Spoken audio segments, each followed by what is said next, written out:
Studio में स्वागत आपका। मैं हूं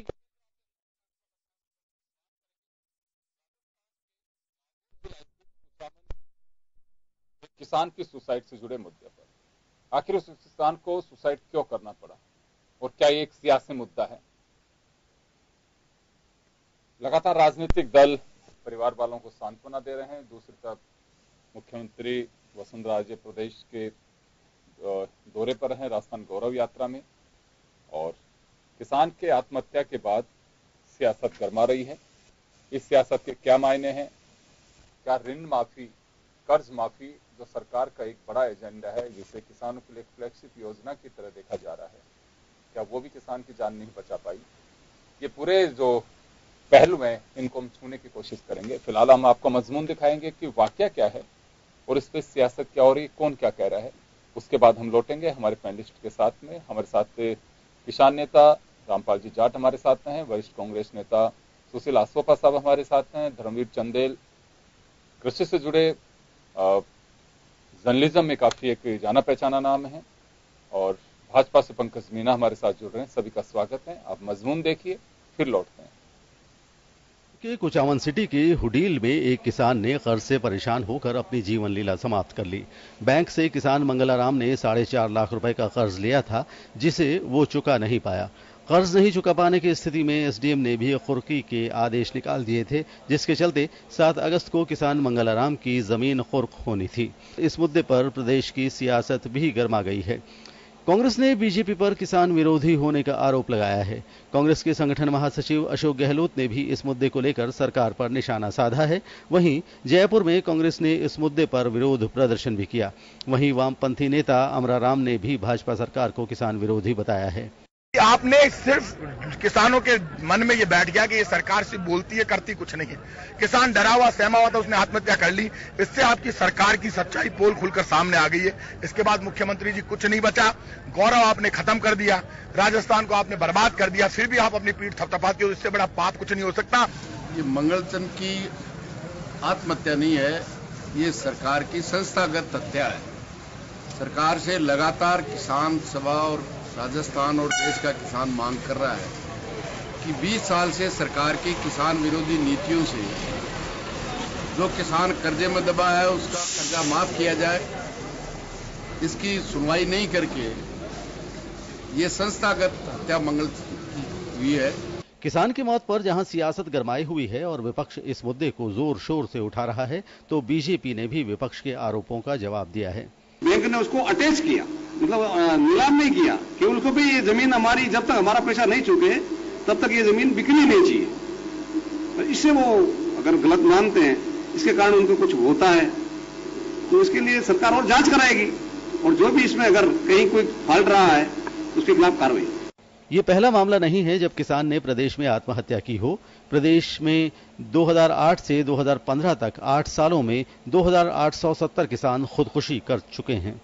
राजस्थान के अलावा पूरे देश में किसानों की आत्महत्या एक ज्वलंत मुद्दा रहा है। केंद्र में मोदी सरकार और प्रदेश की वसुंधरा सरकार किसान हितैषी होने और कर्ज माफी जैसे मुद्दों पर अपनी पीठ थपथपाते हैं, लेकिन किसान में एक हताशा जरूर है, तभी वो कर्ज के आगे घुटने टेक कर मौत को गले लगा रहा है। सवाल ये है कि सियासतदान ये क्यों नहीं सोच पा रहे हैं कि किसान, जिसे वो वोट की तरह उपयोग में लाते हैं, उसकी हालत ऐसी है। ब्यूरो रिपोर्ट, जन टीवी न्यूज। मंगलाराम को सुसाइड करना पड़ा, तनाव में थे मंगलाराम, क्या कोई रास्ता नहीं निकल सकता था? बड़ा सवाल यह है, आखिर सुसाइड का रास्ता ही मंगलाराम ने क्यों चुना? चले, हमारे साथ इस वक्त रामपाल जी जाट हैं। रामपाल जी, किसान बड़ा मजबूत होता है, जय जवान जय किसान, तभी लाल बहादुर शास्त्री ने कहा था। मंगलाराम मौत को उन्होंने चुना, क्या कोई रास्ता बचा नहीं था? जी, ये सही बात है कि किसान बहुत मजबूत होता है, और मजबूत किसान को भी समय से पहले अपने प्राण गंवाने पड़े, ये बहुत बड़ा प्रश्न चिन्ह है। और सरकार के पास बहुत बड़ा विकल्प था, जिस सरकार ने लगातार प्रचार किया कि हम कृषि ऋण 50,000 तक माफ करेंगे, और मंगलाराम ने भी ले रखा था कृषि के लिए ऋण। सरकार ने जो प्रचार किया उसके अनुकूल व्यवहार नहीं रखा, यदि वो व्यवहार करते तो जो केसीसी द्वारा लिया गया ऋण है कृषि के लिए वो भी माफी की श्रेणी में आता, लेकिन सरकार ने केसीसी के ऋणों को पहले ही बाहर कर दिया।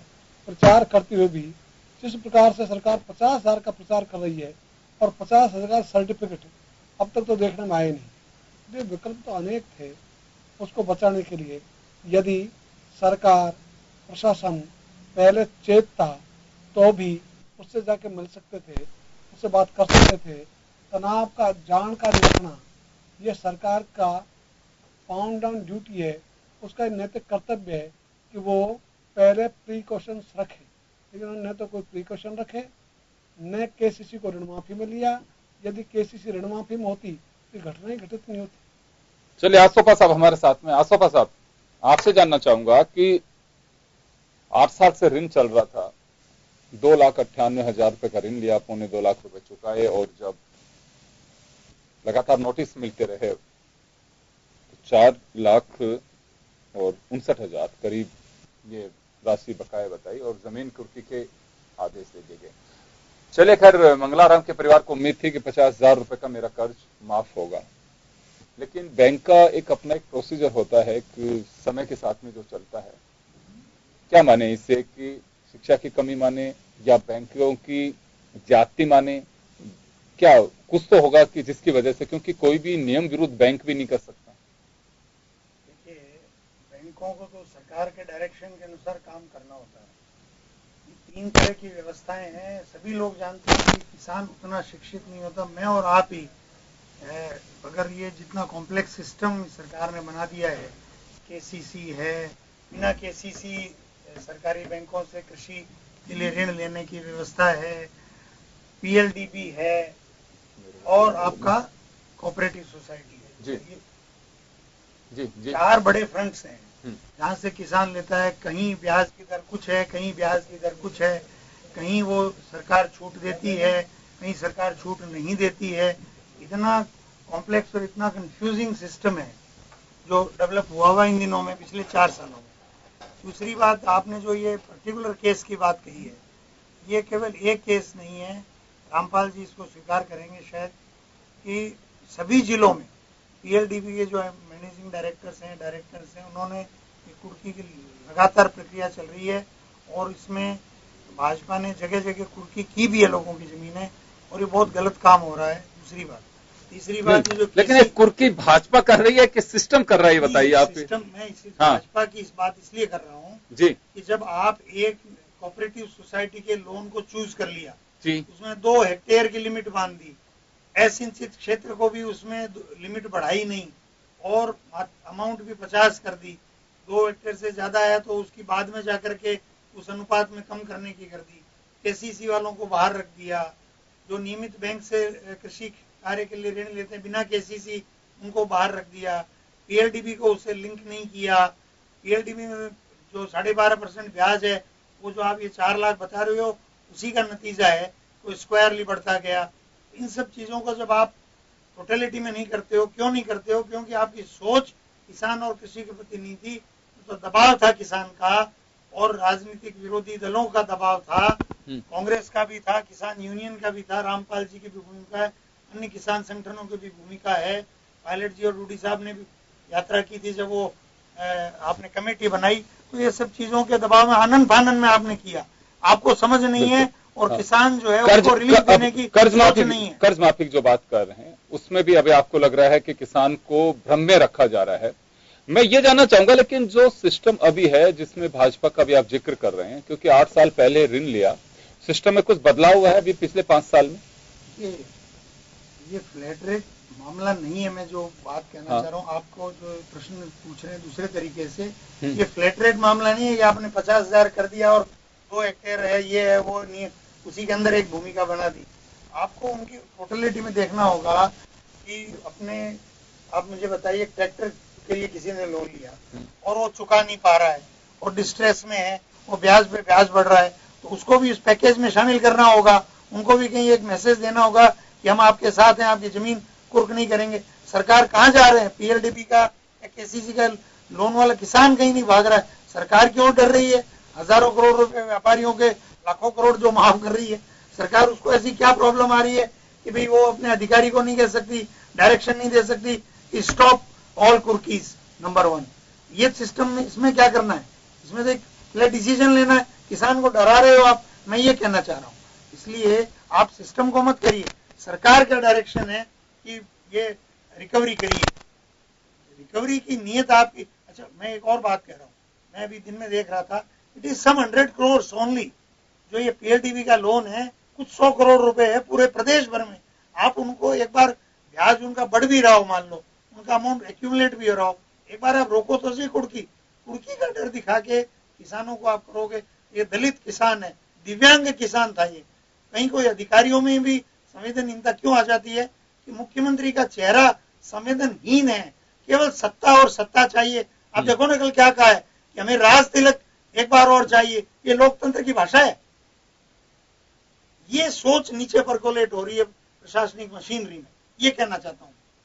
चलिए धर्मवीर जी, मैं आपके पास आना चाहूंगा। मंगलाराम ने सुसाइड किया, उसका तकलीफ दुख मुझे भी, आपको भी है, प्रदेश को है, सबको तकलीफ है कि नहीं करना चाहिए था, रास्ते बहुत सारे हो सकते थे। अभी आसोपा साहब जो बात कह रहे हैं कि मुख्यमंत्री की एरोगेंसी और सरकार चाहती तो सब कुछ हो सकता था, कुर्की रुकवा देनी चाहिए। मैं ये जानना चाहता हूं कि मंगलाराम फिर जो प्रेशर बना, जब वो गए कि 2.25 लाख रुपए तो चुका दिया, उसके बावजूद भी जमीन भी कुर्की होगी मेरी और इतने लाख रुपए का मेरे पर लोन चढ़ रहा है, एक सिस्टम जो बैंक का है। देखिए दुर्भाग्यपूर्ण है सुसाइड करना, किसान के साथ सिंपैथी होनी चाहिए। व्यापारी पैसे लेके भग रहे हैं वो एक अलग बात है। 5 साल में नया कुछ बैंकों में लेन देन का कुछ सिस्टम में बदलाव आया है कि जिसकी वजह से बहुत ज्यादा प्रेशर बना हो मंगलाराम पे और उसको सुसाइड करना पड़ा हो? मुझे लगता है कि किसान को जब 2 रुपए देते हैं और एक पूंजीपति को 10 करोड़ रुपए देते हैं, तो जितना संवेदनशीलता उनकी पूंजीपतियों से होती है उतनी ही संवेदनहीनता उनकी किसानों से होती है। सरकार कोई सी भी हो, किसान के प्रति किसी भी सरकार का संवेदनशील रवैया मुझे नहीं दिखता कि कभी देश में आया हो, क्योंकि देश एक कृषि प्रधान देश है। लेकिन जितनी क्रूरता, जितनी बर्बरता, जितना न्याय किसान के साथ होता है, मुझे नहीं लगता कि किसी दूसरे समुदाय के साथ ऐसा होता होगा। जबकि भारत एक कृषि प्रधान देश है। भारत में हर राजनीतिक दल जब चुनाव लड़ने जाता है तो किसान के नाम पर वोट मांगे जाते हैं, किसान के नाम पर चुनाव घोषणा पत्र तैयार होता है, किसान नेताओं की फोटो लगाकर वोट हत्या लिए जाते हैं। लेकिन जब देने का समय आता है किसान को, तो बड़ी ही ऐसा माहौल बनाया जाता है कि सारी संपत्ति ही सरकार ने किसानों को उठा दी हो, किसानों को दे दी हो। अब सवाल इस बात का है कि जब ढर्रा बिगड़ा हुआ ही था तो आपने क्यों नहीं सुधारा? ढर्रे को सुधारना चाहिए था, क्योंकि आपको भी अब ये नहीं कह सकते कि आप चंद महीने, चंद साल आपको सरकार में आए हुए हैं, क्योंकि करीब करीब पूरा आपका कार्यकाल समाप्ति की ओर है। यदि कोई व्यक्ति परेशान होकर अपनी यही लीला समाप्त करता है तो इससे बड़ा दुर्भाग्य कोई नहीं हो सकता। एक दूसरी बात और मैं कहूंगा कि जो एक अपराध ब्यूरो है देश का, उसमें जितने भी सुसाइड होते हैं तो उस सुसाइड में ये इंक्रीज नहीं किया जाता, ये उसमें उल्लेख नहीं किया जाता कि इस व्यक्ति ने सुसाइड किस कारणों से किया है। केवल सुसाइड का एक डेटा है, तो हम ये देख नहीं सकते आज भी 70 सालों के बाद भी कितने किसानों ने देश में आत्महत्या की है। जबकि होना ये चाहिए था कि कोई पत्नी से पीड़ित होकर आत्महत्या की है। नेचर ऑफ डेथ क्या है ये? सुसाइड क्या है कि किसी ने आत्महत्या कर्ज के बोझ के तले की, पारिवारिक तनाव की वजह से की, कि एग्जाम की वजह से की, किसने क्या?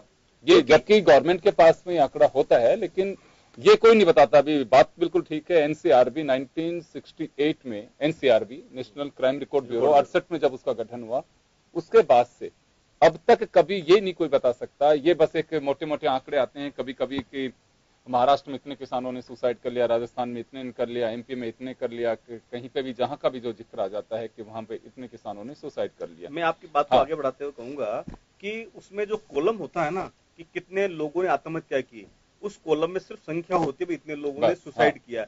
जबकि जो एफआईआर दर्ज होती है उस एफआईआर में स्पष्ट रूप से उल्लेख होता है कि आत्महत्या किन कारणों से की, क्योंकि जो बयान होते हैं, जिस प्रकार चालान निकलता है या पंचनामा में जो भरा जाता है, तमाम चीजों में उस बात का बखूबी उल्लेख होता है। लेकिन सरकारों ने, चाहे पहली सरकार रही हो देश की या आज की सरकार रही हो, सब उसको दबाकर रखना चाहते हैं, उस कॉलम को उल्लेखित नहीं करना चाहते हैं। यदि उल्लेखित करेंगे तो आपका कच्चा चिट्टा सामने आ जाएगा, पूरे देश को इस बात का आभास हो जाएगा कि यहाँ इस प्रदेश में कितने किसानों ने आत्महत्या किया है। अब इससे बचने के लिए सरकार उस जो डाटा होता है उस पर एक आवरण चढ़ा देती है, तो कोई आइडेंटिफाई नहीं कर सकता। देश की कोई एजेंसी ये नहीं कह सकती कि अमुक प्रदेश में अमुक किसानों ने अमुक सन में इतने किसानों ने आत्महत्या किया है, क्योंकि आप ये क्लेम करेंगे कि इतने किसानों ने आत्महत्या किया है परेशान होकर, तो दूसरी जो रूलिंग पार्टी है वो ये कहेगी नहीं नहीं ये आपका आंकड़ा गलत है, ये आंकड़ा कहां से लाए। तो उस आंकड़ों की जुगाली में ही पूरी सरकार का टाइम चला जाता है, और जो असल बिंदु होता है उस बिंदु पर किसी का फोकस नहीं होता। कुल मिलाकर के माना जा सकता है कि जिस किसान को सपने दिखाए गए स्वराज संकल्प पत्र में, मेरे ख्याल में 47 बिंदु हैं जो किसानों को समर्पित हैं, लेकिन वो सिस्टम नहीं बदल पाए। अगर आज यह बात होती है भाजपा के अभी जो साथी हैं वो कहीं आए नहीं हमारे तक अभी तक, जबकि उनको आना था समय के साथ में, ये बात कहेंगे कि 70 साल का हिसाब, 50 साल का हिसाब, पहले वाली सरकार भी सारा जब सिस्टम सुदृढ़ चाहिए था पब्लिक को दुरुस्त करवाना, तभी तो आपको बैठाया। क्या ये लाजमी हो सकता है? और जब अगर मालूम है आपको कि किसान कहाँ कमजोर पड़ रहा है, किसान की तकलीफ क्या है जो उसे कमजोर बना रही है, ये व्यवस्था सरकार की रेस्पॉन्सिबिलिटी थी, समय रहते इन चीजों को दुरुस्त करना चाहिए था। जी धर्मवीर जी। बिल्कुल बिल्कुल ऐसा प्रयोग करना चाहिए था। आखिर देश में एक निवेदन और करूंगा आपके इस चैनल के माध्यम से, आज इस देश में मैंने कहीं नहीं पढ़ा, मैं पत्रकारिता करता हूं, मैंने कोई खबर ऐसी नहीं लिखी, मेरे पूर्व के साथियों ने नहीं लिखी, देश के किसी अखबारों में ऐसा नहीं छपता किसी पूंजीपति ने आत्महत्या की हो, किसी उद्योगपति ने आत्महत्या की हो, किसी बड़े इंडस्ट्रियलिस्ट ने, या किसी बड़े प्रोफेसर ने, या किसी ब्यूरोक्रेट ने, या किसी टेक्नोक्रेट ने, या किसी एडवोकेट ने परेशानी गरीबी से उलझाकर परेशान होकर अपने रोजगार से दुखी होकर आत्महत्या की हो। लेकिन एक किसान है बेचारा जो कल भी आत्महत्या कर रहा था, वो आज भी आत्महत्या कर रहा है, और भविष्य के लिए भी कोई कह नहीं सकता कि क्या स्थिति रहेगी 2022 के सपने। यदि सरकार का किसान पर फोकस नहीं रहा तो आत्महत्याओं का सिलसिला बदस्तूर जारी रहेगा, क्योंकि जो आत्महत्या आज हुई है इस पे भी अभी तो सरकार की ओर से पक्ष रखा जाएगा कि नहीं नहीं उसने ऐसी कोई दिक्कत नहीं थी, उसके जेब में पैसे मिले, उसके खाते में पैसे मिले, उसके घर में पैसे मिले, उसके कोई ऐसी प्रॉब्लम नहीं थी, उसका खाता बिल्कुल निर्बाध रूप से चला आ रहा था। सरकार कोई सी रही हो, सरकार के प्रेस नोट भी तैयार रहते हैं, उनके जो प्रवक्ता है उनकी भी भाषा एक जैसी रहती है, क्योंकि उसमें चरित्र नहीं बदलता है। जब तक चरित्र नहीं बदलेगा तब तक किसान के घर में खुशहाली नहीं आएगी। और मैं एक निवेदन और कर दूंगा कि यदि किसान को बिल्कुल आपने इग्नोर किया तो वो दिन दूर नहीं जब किसान खेत खलिहान को छोड़कर सड़क पर आ जाएगा, और जब वो सड़क पर आएगा तो पूरी कायनात उसके नाम से डामाडोल हो जाएगी। बिल्कुल। और कहा जाता है कि किसान बहुत हद तक काफी वो अपनी कोशिश करता है कि उस तकलीफ को झेलता रहे, लेकिन एक लिमिट होती है तकलीफ सहन करने की भी। एक बार फिर रामपाल जी के पास में आना चाहूंगा। रामपाल जी, आप वर्षों से देख रहे हैं सिस्टम हमारा, कुछ सुधार किसान को लेकर के, बैंक की पॉलिसी बदली हो, सरकारों का रवैया बदला हो? योगेंद्र जी, दो बातें बदली हैं, लेकिन सरकार उन जो बदली हुई बातें उनको भी ठीक नहीं करना चाहती, उस पर चलना नहीं चाहती। अभी हाल में कुछ महीने पहले ही उच्चतम न्यायालय ने एक निर्णय दिया जिसमें कहा कि जो एक्ट 1918 का था, अति ब्याज उधार अधिनियम, उसमें प्रावधान था कि कोई भी ऋण देगा तो उससे जब वसूली की जाएगी तो जितना मूलधन है उससे ज्यादा उससे वसूल नहीं किया जा सकता। इसको ये जो धारा जोड़ी थी 1984 में, और उस समय जो बैंकिंग विनियमन अधिनियम 1949 है उसमें जैसे धारा जुड़ी 21 के, उसके बाद से सिलसिला शुरू हुआ। और वो जो धारा है अभी उसको सुप्रीम कोर्ट ने कहा कि अवैध है किसानों के मामले में। वो कहने के बाद भी सरकारों ने उसमें कोई सुधार करने की गुंजाइश नहीं रखी। इसी को यदि कैलकुलेट कर लेते कि भाई उसने जितना ऋण लिया है ब्याज कितना जोड़ा। दूसरी चीज, 1934 में एक अधिनियम बना था किसानों के लिए, और वो अधिनियम बना जिसमें कहा गया कि किसान की कोई भी भूमि जो उसकी आजीविका का स्रोत है वो किसी भी ऋण के बदले में कुड़क नहीं की जाएगी। कुड़क होगी उस भूमि की फसल। तो फसल यदि कुड़क करे तो उसको ये तो लगेगा मेरी जमीन तो बच रही है। लेकिन सरकार ने तो एक नया एक्ट लाके, रोड़ा एक्ट लाके ये नया रोड़ा खड़ा कर दिया, इसलिए जमीनें भी कुड़क होना शुरू कर दी। तीसरा, सरकार को जो चाहिए था कि किसान ये ऋण मुक्त कैसे बने, उस पर सरकार ने ध्यान ही नहीं दिया। जबकि हिंदुस्तान का किसान निरंतर ये मांग करता रहा है कि भाई हमको जो पैसा आपने एमएसपी के माध्यम से देना था आपने खरीद नहीं की, इसलिए हमको वो पैसा नहीं मिला। उस पैसे का हिसाब कर लो, और यदि उस पैसे का हिसाब करें तो 10 वर्ष में वो पैसा होता है 15 लाख करोड़। और 10 वर्ष में अब इसलिए कह रहा हूं कि जो राष्ट्रीय किसान आयोग सरकार ने बना, जिसने रिकमेंडेशन दी, जिसके chairman doctor M S Swaminathan थे, तो उन्होंने यही कहा था कि इस रिपोर्ट को 15/2007 से लागू करो। तो 15/2007 से रिपोर्ट लागू हो जाती, तो 7वां वेतन आयोग डेट ऑफ अनाउंसमेंट, घोषणा दिन से लागू कर दिया, तो हमारी रिपोर्ट उसी दिन से लागू कर देता ना।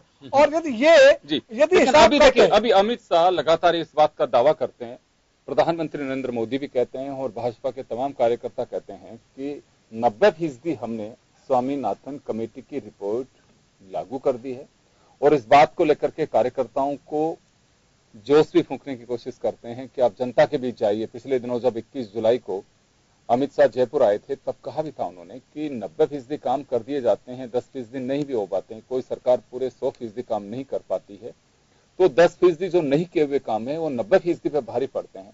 इसी का भी जिक्र किया उन्होंने कि हमारा स्वराज संकल्प पत्र, जिसमें 620 वादे हमने किए थे, वो करीब करीब पूरे किए हैं। स्वामीनाथन कमेटी की 90% जो उसके क्लोज हैं उन्हें पूरा कर दिया है, उसके जो सुझाव थे उन्हें पूरा कर दिया है।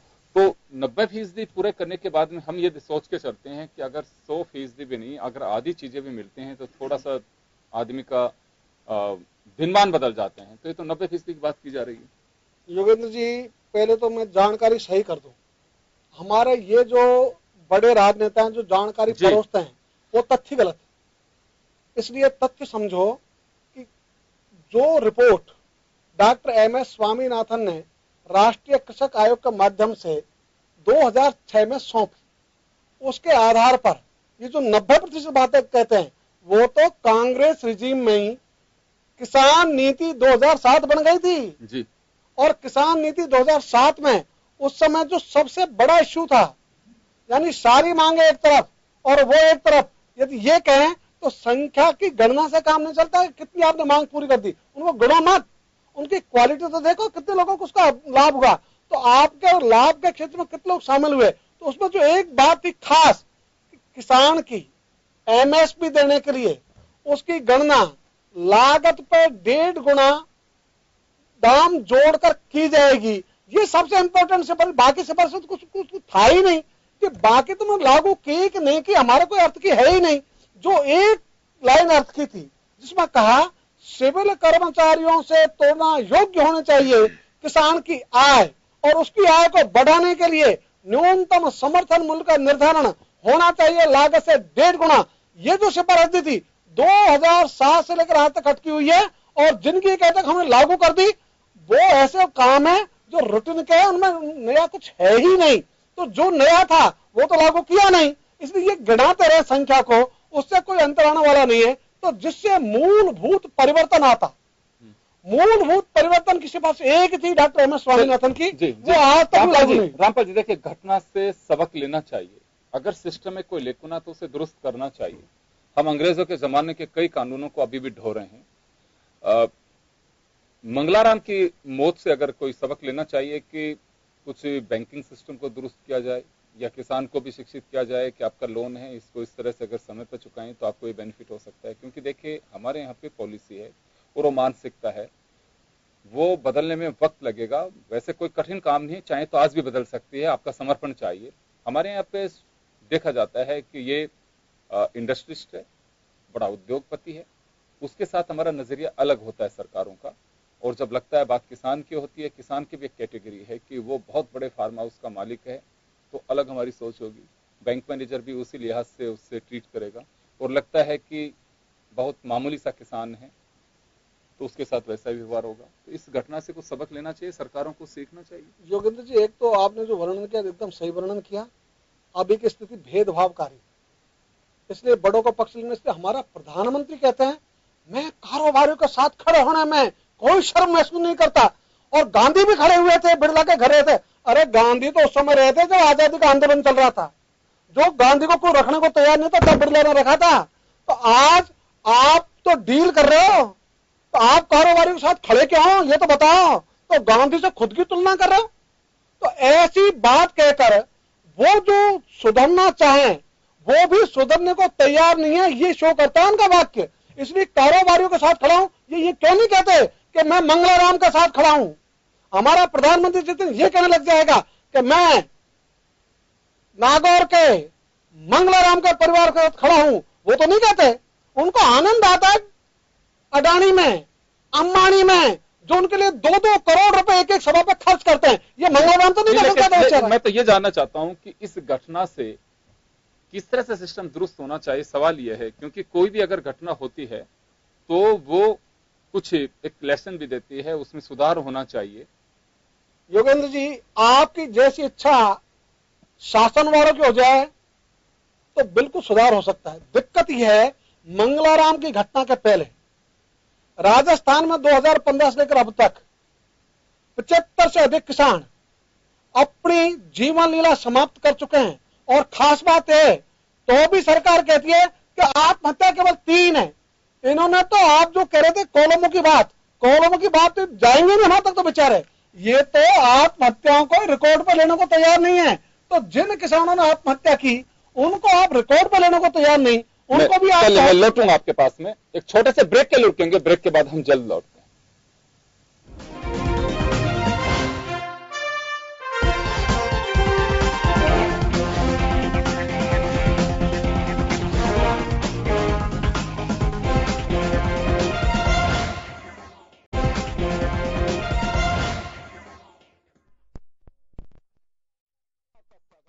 रहे हैं खास खबर, बात कर रहे हैं राजस्थान के किसान के आत्महत्या से जुड़े मुद्दे पर, जिसपे काफी सियासी पारा चढ़ा हुआ है। पंकज मीना जी हमारे साथ जुड़ गए, भाजपा नेता। पंकज जी, इश्यू यह है कि क्या मंगलाराम की आत्महत्या को रोका जा सकता था? देखिए, निश्चित रूप से किसान की आत्महत्या अपने आप में बहुत दुर्भाग्यपूर्ण है और इस पे आज की स्थिति में तो केवल दुख जताने के सिवा हम कुछ कर नहीं सकते। ये बात ठीक है कि उसकी आत्महत्या को रोका जा सकता था, मैं इस बात से पूरी तरह से सहमत हूँ। किसानों को लेके राजस्थान में भारतीय जनता पार्टी सरकार हुई, केंद्र में भारतीय जनता पार्टी के नेतृत्व में सरकार है, उसने देखिए पिछले 4 साल में प्रयास काफी सारे किए, पर फिर भी अभी एक रफ्तार नहीं पकड़ी। हम ऐसा नहीं कह सकते कि पूर्ण रूप से स्थिति ऐसी आ गई है कि वही जिसमें कि हाँ वही किसान बिल्कुल खुशहाल हो। इसमें समय लगेगा, मुझे ऐसा लगता है कि अभी और इस पर थोड़ा काम होने की आवश्यकता है। जी, लेकिन कहा यह जा रहा है कि अभी कांग्रेस का सीधा आरोप है कि सरकार ने वसूली के लिए इतना प्रेशराइज कर रखा है बैंकों को कि कुछ भी हो ये पैसे वसूल करिए। और दूसरी तरफ अभी रामपाल जी हमारे साथ में बैठे हैं कि वसूली अगर बैंक का पैसा है चलिए करिए, लेकिन जब बड़े बड़े लोगों के पास में मोटा अमाउंट है उन पे इतना प्रेशर नहीं होता जितना किसान पे होता है। जी देखिए, हम डिबेट में कांग्रेस के आरोपों की तो चर्चा करें ही नहीं, क्योंकि कांग्रेस के पास आरोप लगाने के अलावा अपना कुछ है ही नहीं। ये केवल आरोप लगाने की राजनीति करते हैं। अगर ये तुलनात्मक बात करें तो मेरे को लगता है फ्रेश एक डिबेट हो सकती है, क्योंकि इनके पास अपना कुछ नहीं है। ये अपने अगर कांग्रेस बीजेपी की राजनीति की बात करूँ तो मैं इनको 65 साल का हिसाब मांगू कि इन्होंने कांग्रेस ने कभी किसानों के लिए कुछ किया हो तो इनके पास बोलने के लिए जीरो है। परंतु जहां तक बात है आपके रिकवरी की जो बात है, ये बात ठीक है कि रिकवरी बैंक ने कोशिश की होगी, बैंक ने रिकवरी से हो सकता है ऑपरेशन में भी आया होगा। पर योगेंद्र जी, यहाँ एक समझने वाली बात यह है कि जो सुसाइड पे आता है कोई आदमी, चाहे वो किसान हो चाहे युवा हो, जब सुसाइड पे आता है उसकी मानसिक स्थिति को देखने की कोशिश कीजिए। सुसाइड के लिए केवल एक फैक्टर हमेशा जिम्मेदार नहीं होता। सुसाइड की जब बात करते हैं तो वो एक लंबे समय से प्रेशर में होता है, लंबे समय से एक डिप्रेशन में होता है, और डिप्रेशन में हमेशा इस तरह की बातें आती है, ऐसा साइकोलॉजिस्ट कहते हैं। तो सुसाइड का पर्टिकुलर एक ही कारण माने और हम ये कहें कि केवल इसी कारण से इसने आत्महत्या की है, ये मेरे को लगता है जस्टिफाइंग बात नहीं है। परंतु फिर भी किसानों के ऊपर जिस तरह से प्रेशर है ये कम होना चाहिए। और देखिए योगेंद्र जी, बहुत अच्छी बात यह है कि ये प्रेशर कम करने के लिए ही राजस्थान की माननीय वसुंधरा जी की नेतृत्व सरकार है, उन्होंने 28 लाख किसानों को रिलीफ देने की कोशिश की, 8,400 करोड़ के किसानों के कर्जे माफ किए। कहीं ना कहीं सरकार की मंशा यही रही थी, तो ये किसानों के पास अनावश्यक प्रेशर आता है वो प्रेशर ना रहे और किसान अच्छे से अपने परिवार का पालन पोषण कर सके। मैं एक छोटा सा मैं सुझाव भी दूंगा आपको, सलाह समझिए, सुझाव समझिए। और एक जो किसानों से बात होती है अभी भी, ये आप कुछ भी मानिए इसको, अभी भी किसान इस भ्रम में है कि किसी भी बैंक का चाहे वो पैसा हो वो माफ किया जा रहा है। जबकि अभी हमारे यहाँ जो चर्चा में है वो ये है कि कोऑपरेटिव बैंक जो हैं उनका 8400 करोड़ रुपए है वो सिर्फ माफ किया जा रहा है। मंगलाराम के परिवार को भी शायद यही उम्मीद थी कि मेरा 50,000 रुपए तो माफ होगा, कुछ रिमेनिंग अमाउंट होगा जिसके बारे में मैं देखता हूं जो परिवार के सदस्य कहते हैं।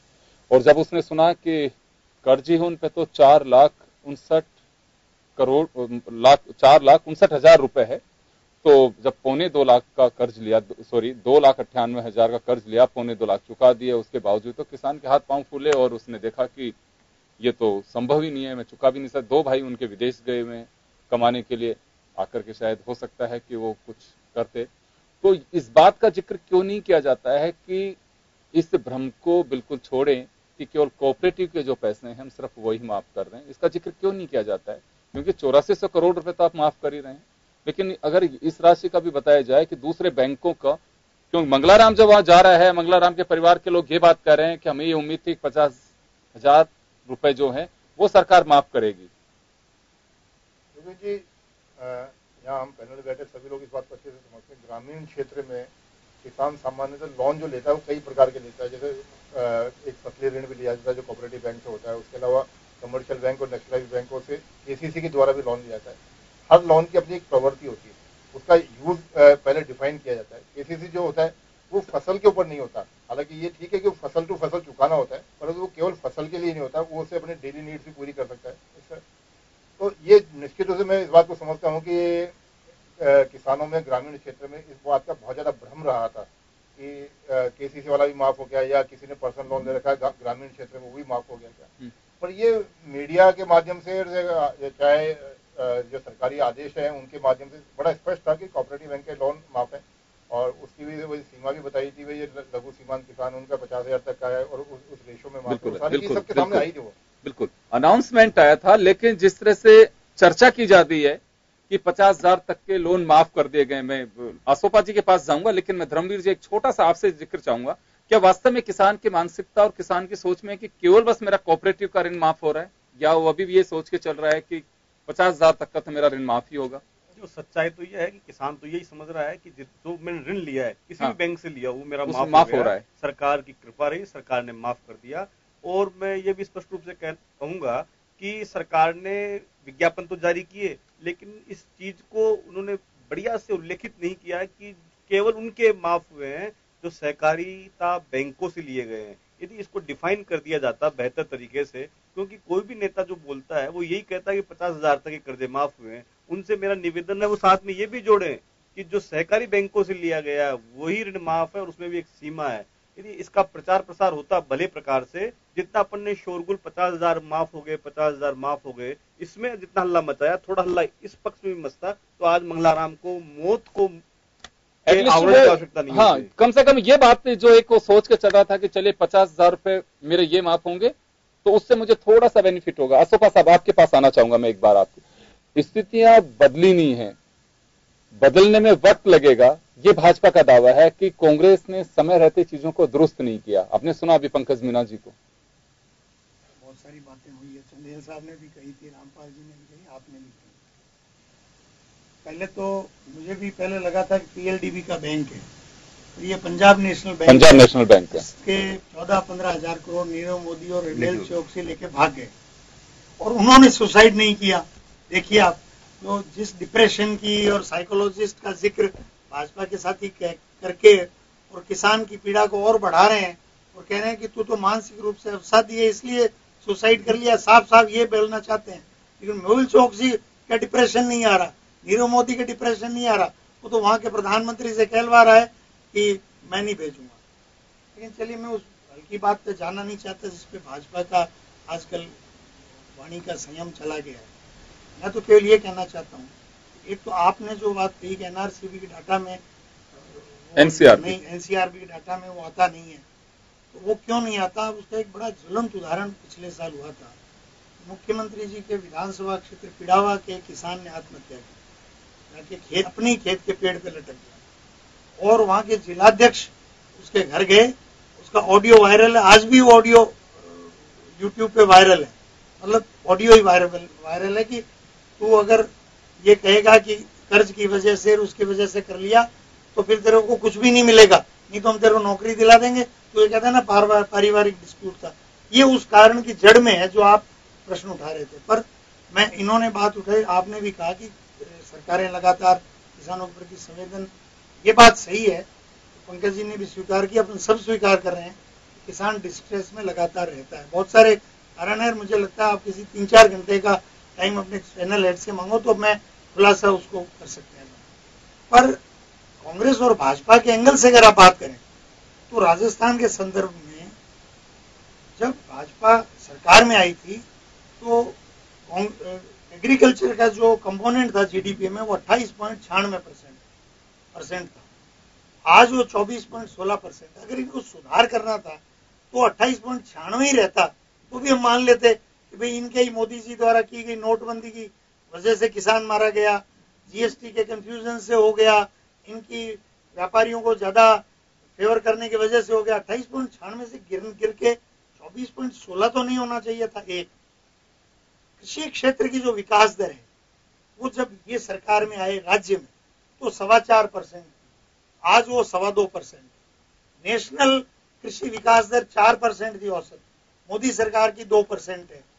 उसमें से भी एक साल 15-16 इनकी -0.57 है, उनकी -0.99 है।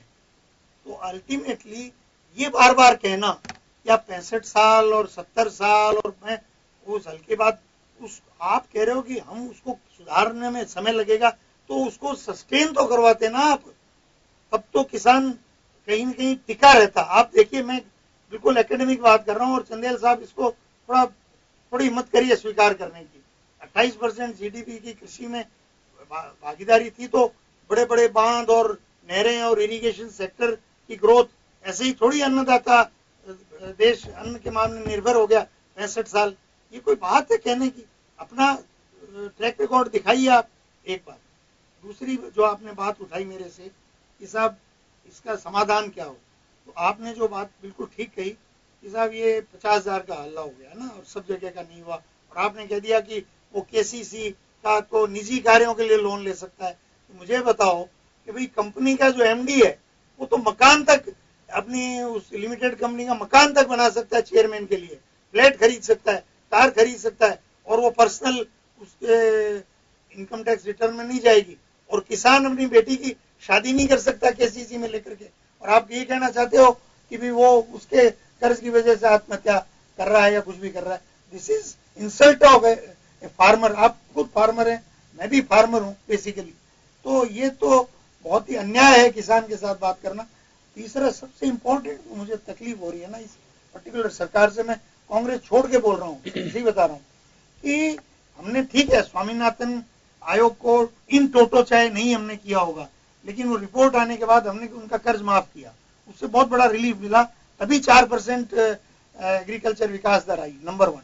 नंबर 2, जो एमएसपी बढ़ाने की रेट है वो एवरेज 10 सालों की 10 से लेके 18% प्रति वर्ष है, एवरेज सभी जीन्स की जो कृषि जीन्स है। आपकी 4 साल की जो है, जो अभी इन्होंने और बढ़ा के खूब कह दिया हमने 50% कर दिया है, which is a false statement, उसकी बहस में नहीं जाऊंगा, C2C और सब जोड़ के, लेकिन इनकी है 5 से लेके 9%। अब वो उसकी वजह से इंक्रीज आप उसकी बता रहे हैं एमएसपी में ईयरली। मैं एक बात कहना चाहूंगा, आप दोनों ही बैठे हुए हैं, आप एक बार आप इसको 200% इजाफा कर दीजिए। नहीं सुनिए मेरी बात, एक सुझाव है, मैं प्रश्न में सुझाव दे रहा हूं आपको, और ये दोनों हमारे साथ में बैठे हैं, क्योंकि देखिए आप एमएसपी में 200% इजाफा कर दीजिए, लेकिन जब तय कर रखा है कि खरीदना ही नहीं है तो उस किसान को फायदा क्या? मैं उसी पे आ रहा था कि आप कांग्रेस का उठाइए भी। पिछले दिनों वसुंधरा जी मोदी जी की सभा में कह रही थी कि सरसों की खरीद कांग्रेस ने की नहीं, हमने 1.5 लाख टन की। मैं भी चकित रहा कि ऐसा क्यों हुआ। भाई अल्टीमेटली मैं कोई ऐसा मेमोरी बैंक तो है नहीं मेरा। I went to the back prices, तो ये देखा कि कांग्रेस के सरकार के समय एमएसपी से 200-300 रुपए क्विंटल सरसों की मार्केट रेट ज्यादा थी। अब किसान को मार्केट में जब सीधा ही बेचना पड़ रहा है और उसको न टोकन लेना, न वो लॉटरी निकालनी, न कंप्यूटर ऑनलाइन करना, जहाँ तिलक साहब के रिश्तेदार और भाजपा के कार्यकर्ताओं के टोकन दुनिया भर के मुफ्त में मिल रहे हैं, वो सिस्टम ही नहीं था कांग्रेस के टाइम।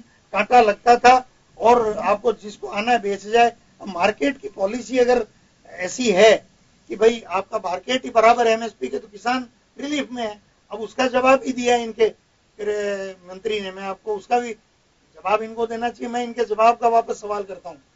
उन्होंने क्या हल्की बात कही जब ये कहा कि साहब कांग्रेस के समय तो रेट ज्यादा थी मार्केट की या बराबर थी, या 20-50 रुपए होती है, तो जो किसान है वो आड़तिये से रेगुलर पैसे लेता रहता है। वो सोचता है यार MSP 50 रुपए थोड़ी ज्यादा है तो कोई बात नहीं, इससे मेरा रोज का व्यवहार है अपना ठीक है। परंतु जवाब क्या आया कि किसानों ने उत्पादन ज्यादा कर दिया तो हम सारा कहां से खरीदें। उधर तो मोदी जी कह रहे हैं कि भाजपा के 4 साल में उत्पादन इतना बढ़ गया, और भाई तुमने बढ़ दिया तो फिर खरीदो। ये कुल मिला के एक और बात है इससे जुड़ी हुई, क्योंकि रामपाल जी के साथ मैं डिबेट कर, चलो मैं एक बात कहना चाहता हूं सर, प्रॉब्लम में आपको वो है बिल्कुल है पंचायत वेयर हाउसेज किसानों द्वारा कंट्रोल्ड नहीं होंगे। मैं एक बात कहना चाहता हूं सर, आप ये बताइए, सरसों की बात आपने जिक्र किया, सरसों नहीं खरीद पाए, लेकिन बाजरे की, ग्वार की, मूंगफली की, मक्का, दलहन, इनकी पोजीशन क्या आपके वक्त भी नहीं खरीदी गई? इस पॉलिसी को सर भाई यही देखिए, मुझे लगता है कि सियासत से ज्यादा उस हकीकत में जाना चाहिए। दोनों ही पार्टियां उस डेप्थ में, उस हकीकत में जाना चाहिए। आज कहा जाता है, मैं पंकज जी आपको सलाह देता हूं, ये आप लोग मुख्यमंत्री जिस वक्त राजस्थान गौरव यात्रा पे भी हैं, ईमानदारी से आपके MLAs को ये साहस करना चाहिए। जो टोकन कल्चर आप लोगों ने कहा है कि आज यहाँ का बैठा हुआ किसान कहीं भी चले, सुनने में हमें बहुत अच्छा लगा था, लेकिन मैं आपको मेरा एक्सपीरियंस बताता हूँ। कोटा संभाग को ही हमने चुना, हालात बहुत विकट है, उस किसान की पीड़ा सुनिए आप कंप्यूटर से उसको जोड़ रहे हो, उसकी स्थिति है कि वो कहीं पे ऑनलाइन वो अपना टोकन ही नहीं निकाल पा रहा है। और बहुत सारी जगह अभी, जैसे किसी आपके नेता को बैठा लोग कहेगा कि आज हमने इतना मस्त सिस्टम कर दिया है कि आप यहां से बैठ के कहीं पे भी अपनी चीज को, आपके क्रॉप को सेल कर सकते हैं। आप प्रैक्टिकली दिखवाइए कि वास्तव में ऐसा हो रहा है कि नहीं हो रहा है। MSP बढ़ाई, बाजरा 2000 रुपए तक आपने पहुंचा दिया, चलिए अच्छी बात है, किसान को कुछ मिल पाएगा, लेकिन खरीदने की व्यवस्था तो करो, तो खरीद भी पाएगा कि नहीं पाएगा। आज पोजीशन क्या है, ये रामपाल जी बैठे थे हमारे साथ में, मूंगफली खाने के लिए स्वाद खत्म होने लग गया कि गर्मी आ गई, मूंगफली नहीं खाई जा सकती, तब तक मूंगफली लिए किसान घूम रहा है। जो सर्दी में मूंगफली बिकनी चाहिए थी उसकी, लहसुन पैदा हुआ, उसने कोई अन्याय नहीं किया, उसने देखा कि लहसुन में मुझे पैसा मिल सकता है। तो ये व्यवस्था तो इतने साल बाद, अगर आज ये बात अगर बीजेपी कहती है कि साहब 65 साल का हिसाब मांगा जाना चाहिए या 50 साल का हिसाब मांगा जाना चाहिए, मुझे नहीं लगता है कि ये वक्त 4.25 साल में जिक्र होना चाहिए। अब तो ये कहा जाना चाहिए कि बिल्कुल हमने ये किया था जो आपके सामने, 5 साल में स्थितियां बहुत कुछ बदल सकती है। वेयर हाउस का निर्माण हो सकता है, क्या नहीं हो सकता? जब मेट्रो 2-3 साल में बन सकती है तो वेयर हाउस क्यों नहीं बन सकते? बिल्कुल योगेंद्र जी, देखिए आपने बड़ी अच्छी बात की। टोकन सिस्टम पे जो आपने एक सलाह दी, निश्चित रूप से सलाह में ऊपर तक पहुंचाने की कोशिश करूंगा। एक प्रकृति का नियम ये देखिए, टेक्नोलॉजी अपनाने में हमेशा दिक्कत होती है, और मैं ये समझता हूँ कि किसान सबसे आखिर में टेक्नोलॉजी अपनाता है। हालांकि ये सिस्टम बहुत बढ़िया है, इसमें कोई दो राय नहीं है। हर गांव में ई मित्र है, हर किसान के, मेरे को नहीं लगता कि कोई ऐसा गांव होगा जहाँ ई मित्र नहीं है, और किसानों को ई मित्र में जाके टोकन ले सकता है। जिस प्रकार से आज एक ST का सर्टिफिकेट, SC का सर्टिफिकेट या मूल निवास प्रमाण पत्र, ये सब गाँव में बैठा है, व्यक्ति आराम से बनवा रहा है। जब उस ई मित्र पे ये टोकन भी लिया जा सकता है। फिर भी इसमें आपकी सलाह के अनुसार इसमें कोई समस्या है तो इसको जरूर दिखवाएंगे और इसको दुरुस्त करने की कोशिश करेंगे। एक बड़ी अच्छी बात मैं आपको ये कहना चाहूंगा, मैंने जैसे अपने पहले वक्तव्य में कहा कि कांग्रेस केवल आरोपों की राजनीति करता है, इसके अलावा कुछ करना नहीं जानता, और ना इन्होंने किया कभी। देखिए अभी पिछले 3 मिनट में आसोपास साहब ने जितना भी बोला वो केवल इन्होंने बीजेपी के ऊपर आरोप लगाने की, उसमें कटाक्ष करने की बात करी। क्या आपने अपने 50 साल में आप वेयर हाउस की मांग कर रहे हैं, आपने कभी वेयर हाउस के लिए एक कागज आगे चलाया क्या? आपने एक कागज आगे चलाया क्या वेयर हाउस के लिए? अब आपको आरोपी राजनीति, आप आरोपों की राजनीति करते हैं तो आप सुनिए, आप आरोपों की राजनीति करते तो आप सुनिए। सबसे ज्यादा अगर सुसाइड हुए हैं तो कांग्रेस गवर्नमेंट के टाइम पे महाराष्ट्र में हुए, सबसे ज्यादा सुसाइड कांग्रेस गवर्नमेंट के टाइम पे आंध्र प्रदेश में हुए, पर आप ये सुन नहीं सकते। क्यों? क्योंकि आपने, आपके पास बताने की उपलब्धि कुछ नहीं है। आप जब विपक्ष में हैं तब आप ये प्रश्न, लेकिन पंकज जी, लेकिन आपको तो इस वजह से लेके आया गया था कि अगर काला सा सच अगर कांग्रेस के टाइम पे रहा कि सुसाइड हुए, तो अब तो नहीं होने चाहिए सुसाइड। मैं आपको यही बता रहा हूँ, हमने उसको दुरुस्त करने का प्रयास किया। रह के स्वामीनाथन कमीशन की रिपोर्ट की बात आती है, रामपाल जी वैसा इस बारे में बहुत अच्छे से बता पाएंगे। उसमें एक सीधा सा फार्मूला ये है कि भाई जो लागत मूल्य है उससे 1.5 गुना उसको MSP मिलना चाहिए। यहाँ मैं एक चीज फिर बीच में बात करना चाहूंगा, MSP जो है वो कभी भी कोई किसान से खरीदने की गारंटी नहीं होती। इस बात को हम लोग सब अच्छे से समझते हैं। MSP मार्केट की जो रेट है उसको स्टेबल करने के लिए या अपग्रेड करने के लिए एमएसपी होती है। कभी भी एमएसपी गारंटी नहीं होती कि उत्पादन जो किसान का होगा सारा खरीदा जाएगा। ये कांग्रेस में भी अच्छे से समझते हैं और सब लोग इसको अच्छे से समझते हैं। और सही कहा आपने, सही कहा। लोक हित में कल्याणकारी सरकार कोशिश करती है कि अधिक से अधिक खरीद सके। जहां तक बात सरसों की आती है, मैं आज अच्छे से याद दिलाना चाहूंगा, जब 2003 से 8 के अंदर हमारी सरकार थी, 2007 के अंदर हिंदुस्तान में रिकॉर्ड तौर से सरसों खरीदी थी, तो भारतीय जनता पार्टी के नेतृत्व में सरकार ने खरीदी थी, वो सबके सरसों खरीदी थी। तो देखिए, लोकहित में कल्याण सरकार हमेशा काम करने की कोशिश करती है। मैं इसके अलावा एक लंबी फहरिस्त बता सकता हूँ कि जो हमने ऐसे किसानों के हित में करने की कोशिश की। हिंदुस्तान के अंदर आज से 5 साल पहले यूरिया डीएपी लाइन लग के मिलता था और पुलिस की कस्टडी में मिलता था और पुलिस से डंडे खाने में मिला है। पुलिस से डंडे खाने में मिलता है। अरे आसोपास चिल्लाने से कुछ नहीं होगा। ये मैं आंकड़े 2011-12 के बता रहा हूँ, जब डंडे खा के किसानों था पहले कभी नहीं लगे। ये 4 साल का रिकॉर्ड है। 4 साल में एक दिन यूरिया डीएपी की शॉर्टेज मारे। आसोपास चिल्लाने से कुछ नहीं होगा। आप सुनिए, जनता इस चीज को अच्छे से जानती है। आप ये आरोपों से कभी भी आप जिंदा नहीं रह सकते। आपका यही है कि आपने काम बता दिया, केवल एक परिवार के गुणगान किया। हम डाइवर्ट हो जाएंगे। पंकज जी, मैं रामपाल जी के पास जाना चाहूंगा। हम डाइवर्ट हो जाएंगे। हम सिर्फ मंगला राम से एक सबक लेने की बात कर रहे हैं। अगर कहीं भी कोई घटना होती है, एक छोटा किसान बड़ा किसान नहीं होता, इंसान होता है, वो चाहे कितना बड़ा आदमी हो, चाहे छोटा सा आदमी हो। मैं वापस एक बार रामपाल जी के पास जाना चाहूंगा। रामपाल जी, इस घटना से आपको लगता है कि हमारे राजनीतिक दल, सरकार को सबक लेते दिखेंगे आपको? योगेंद्र जी, क्योंकि घटना भी देखिए पहली नहीं है और भविष्य की कोई गारंटी नहीं दे सकता, फिर भी कोई हम सबक ले पा रहे हैं? यदि इससे हम सबक ले तो 2-3 काम इस समय की सरकार भी कर सकती है। पहला काम, कानून में संशोधन कर दे, जो भी कुर्की होगी वो किसान की जमीन की नहीं होगी, फसल की होगी। और ये सीपीसी में प्रावधान ऑलरेडी है, उसको इम्प्लीमेंट इधर कर दे। दूसरा, जो रोड़ा एक्ट बनाया है उसके कारण से किसान की सुनवाई नहीं होती, सीधा ही उसके ऊपर हावी होना चाहते हैं वसूली के लिए, उस रोड़ा एक्ट को खत्म कर दे। एक मिनट की बात है। तीसरा, मूलधन से ज्यादा किसी से भी ब्याज वसूल नहीं किया जाएगा। 1918 का जो प्रावधान था उसको लागू कर दे, अति उदार ब्याज अधिनियम को। तो ये तो छोटी छोटी बात है। और चौथी बात मैं कहना चाहूंगा कि ये जो घटना है, इन घटनाओं को रिकॉर्ड पे लाना शुरू कर दे। इसमें तो उनको कुछ करना ही नहीं है। लेकिन पिछले 3 सालों में 75 से अधिक आत्महत्याएं हुई और सरकार ने रिकॉर्ड पर लिया 3 को। कम से कम ये तो ठीक कर दे, बाकी सब काम तो अपन कर लेंगे।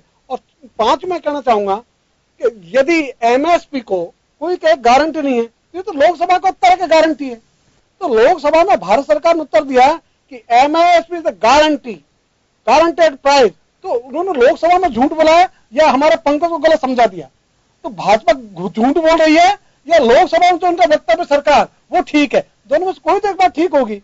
और चौथी में बात कहना चाहूंगा कि अभी सरकार छोटा सा काम कर दे, जिनका करने का काम है। और ये ऑलरेडी कानून में लिखा हुआ है, राजस्थान कृषि उपज मंडी अधिनियम 1963 की धारा 9 उपधारा 2 उसके उपखंड 12, उसमें लिखा हुआ है जिस भी फसल का एमएसपी घोषित किया जाएगा उसका क्रय विक्रय उससे कम दामों पर होगा ही नहीं। तो आप कानून की पालना खुद की करा दो।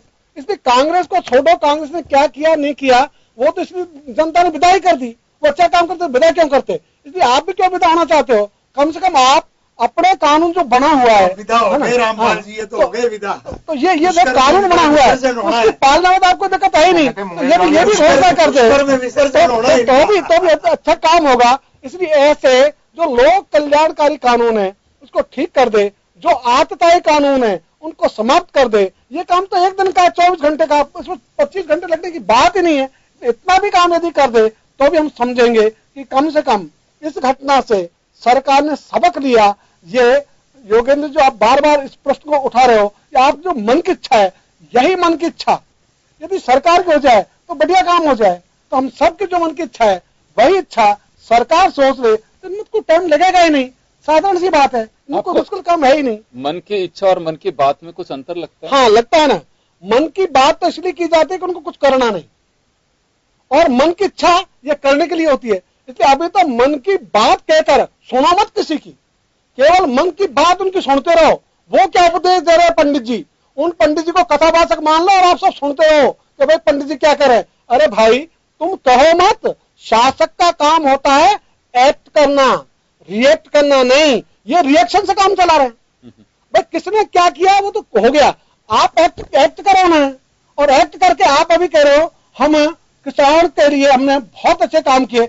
हिंदुस्तान की सरकार यदि जो उन्होंने घोषणा की ऋण माफी की उत्तर प्रदेश में, उसको लागू कर दे, खुद के वचनों पर भी कायम रह जाओ, तो भी हम तो बहुत बड़ी बात समझेंगे। तो इसलिए खुद की बात पर भी सरकार कायम रह जाए योगेंद्र जी, तो हम सबकी इच्छा, देश की इच्छा सबकी पूरी हो जाएगी। और ऐसी जो घटनाएं, ये जो कलंक है देश पर आत्महत्याओं का, किसानों की आत्महत्याओं का, इस कलंक को हम मिटा सकेंगे। तो इस कलंक को मिटाने के लिए ये जरूरी है कि इनकी इच्छा तो कम से कम हो। इच्छा ही नहीं है, नियत ही नहीं है, इसलिए सब समस्या। चले मैं धर्मवीर जी, मेरे ख्याल में समय ऑलमोस्ट हो चुका है, मैं आपके पास आना चाहूंगा कि देखिए हमारे यहाँ पे राजनीति का एक उसूल और कल्चर बन गया है। आप किस वक्त कौन सी घटना हुई है, उससे कितना प्रेशर में आप आ सकते हैं, किस कास्ट को, किस वर्ग को आपको लाभ देने का अवसर है। ये टाइम ऐसा है कि सामने चुनाव खड़े दिख रहे हैं। क्या सरकार अभी भी किसी प्रेशर से, समझिए कैसे भी समझिए, कुछ ऐसा कदम उठा पाएगी कम से कम मंगला राम जैसे लोग तो इस तरह के सुसाइडल केस से बच सकें? क्योंकि मैं बात यूं कर रहा हूं कि 2 तारीख को भारत बंद हुआ, 2 अप्रैल, वो 2 तारीख के नाम से जाना जाने लगा। जब पड़ा कि ST/SC के लोगों का मुकदमे है और सरकार के लिए मुसीबत हो सकता है, इतनी विधानसभा और सीटों पे फर्क पड़ सकता है, सरकार ने विड्रॉ किए। गुजरों के आंदोलन के प्रेशर पड़ा, वो विड्रॉ किए। तो कुछ ऐसी चीजें आ सकती हैं कि जो किसान का भी एक प्रेशर है, या किसान को ये माना जाता है कि बिल्कुल किसान बेचारा, क्योंकि हमारे यहाँ पे चैनल हो, अखबार हो, कोई किसान की डेफिनेशन वही सोची जाती है कि उसकी चेहरे पे चिंता की लकीरें, फटे हुए वस्त्र और बिल्कुल इंद्रदेव की तरफ ऊपर आंखें मूंदे बैठा रहता है, उसी को हम किसान की डेफिनेशन मान के चलते हैं कि अभी सरकारें भी उसी हाल पे छोड़ना चाहेंगी। निश्चित रूप से आप सही कह रहे हैं कि किसान बिल्कुल दुविधाग्रस्त है और किसान यूनाइट नहीं है, क्योंकि संगठन में शक्ति होती है, किसान बटा हुआ है, वो अपने रोजी रोटी के काम में उलझा हुआ है, वो खेती करे या आंदोलन करे, उसके सामने सबसे बड़ी बुनियादी सवाल यह है। तो मुझे लगता नहीं है कि सरकार कुछ बहुत बड़ा कदम उठाएगी, क्योंकि जब तक किसान यूनाइट नहीं होगा, जब तक किसान सड़कों पर नहीं होगा, जब तक किसान अपनी मांग को पुरजोर शब्दों में नहीं कहेगा, तब तक उसके हालात नहीं बदलेंगे। और मुझे ये भी लगता है कि किसान के हालात तब तक नहीं बदलेंगे जब तक वो घर, खेत व खलियान को छोड़कर सड़क पर नहीं आएगा। मुझे लगता है कि ऐसा कभी संभव नहीं हो पाएगा, क्योंकि वो खेत खलियान छोड़कर सड़क पर आएगा तो उसके बच्चे कौन पालेगा, देश को कौन खाना खिलाएगा। तो सबसे बड़ा बुनियादी सवाल यह है कि सरकार को कहीं ना कहीं पॉजिटिव वे में, भाई ये भी अपने परिवार के लोग हैं, ये भी अपने लोग हैं, इनके लिए और कुछ बेहतर कर सकते हैं। जैसे कि नीम कोटेड यूरिया का प्रयोग किया गया, एक बहुत बेहतरीन कार्य किया गया। जो इन्होंने फसली ऋण का जो एक बीमा जो शुरू किया, वो बहुत बेहतरीन कार्य किया गया। और भी कई उपयोग किए गए, कई उदाहरण इन्होंने पेश किए। तो कुछ और अच्छा काम किया जाना चाहिए था, जिससे कि लोगों को अनायास मौत के गले नहीं लगा। चलिए धर्मवीर जी, समय कम है, कुल मिलाकर के किसान, चाहे मंगलाराम हो, चाहे सुरजाराम हो, कोई किसान हो, अगर वो आत्महत्या करता है तो उसकी पीड़ा को समझना चाहिए। आखिर वजह क्या रही कि इतने संसाधन, इतनी चीजें, विकसित राज्य की ओर जाने की बात की जा रही है कि आखिर मंगलाराम को सुसाइड करना पड़ा। कुछ ऐसे महत्वपूर्ण इश्यू हैं जो अंग्रेजों ने ये सोच करके चले थे जब 1800 में कि किसी भी आदमी ने से जो पैसा लिया, एटलीस्ट उससे मूल से ज्यादा तो उस पर ब्याज नहीं होना चाहिए। जब अंग्रेजों की सोच ये हो सकती है, तो हमारे अपनों के बीच की सरकार अगर इस ओर कदम बढ़ाएंगे तो मुझे लगता है कि किसान या जो छोटे ऋण वाले लोग हैं उनको बड़ी राहत मिलेगी। बहुत बड़ा और भारी काम नहीं है, लेकिन ये चीज होने। जो दूसरा मैं पंकज जी में कहना चाहूंगा, टोकन व्यवस्था को आप अच्छे से देखिए। उसके अलावा जो ये बात बार बार आ रही है कि बिल्कुल कोऑपरेटिव ऋण है, वो अंडरस्टूड है, अंडरस्टूड बिल्कुल नहीं है। मैं इस वजह से कह रहा हूं कि आज हमने टेलीफोन के जरिए 6 किसानों से अलग अलग लोकेशन से बात की कि बाबा 50,000 का ऋण, कि साहब बैंक का ऋण माफ होगा। कौन से बैंक का? कि सभी बैंकों का। मैं आपको गारंटी के साथ कह रहा हूं, बिल्कुल सरकार की नीयत होगी, आपने विज्ञापनों भी दिए, लेकिन आज आम किसान यही सोच के चल रहा है कि मेरा 50,000 का कर्ज माफ होगा। पास नहीं, अभी मिला नहीं है जी, 5,000 करोड़ भी मिला नहीं है। नहीं, वो खैर चलो मिल जाएगा, इनका एक प्रोसीजर है, ऊपर से चल रहा है। हाँ, तो चलिए मैं माफी चाहूंगा, मैं यहीं पर विराम दूंगा खास खबर को, और आप सबका शुक्रिया अदा करूंगा। और सरकारों को सबक लेना चाहिए इस तरह की घटनाओं से, और इस पर सियासत से ज्यादा अगर वर्क हो तो मुझे लगता है किसान के दिन फिर सकते हैं। बहुत बहुत शुक्रिया आप सभी का। खास खबर में बस इतना ही, दीजिए इजाजत, नमस्कार।